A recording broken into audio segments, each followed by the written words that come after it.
olen Heinävedellä käymässä.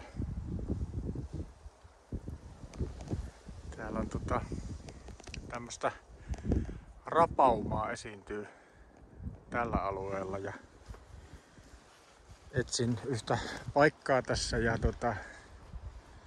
löysinkin sen sitten ihan sattumalta tässä sitten luulin, että lähdin väärään suuntaan, mutta kuitenkin sitten sattui löytymään ja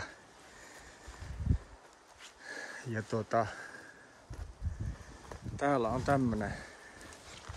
tämmönen paikka.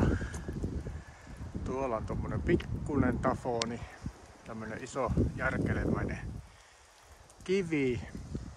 Ja sitten kun mennään tänne alemmaksi alle, niin täältä nähdään että tämä on tämmönen reikäjuusto tämä kivi. Täältä alta. Aika hieno. Valtava hieno. Että mitäpä tästä osaa sanoa muuta kuin hieno.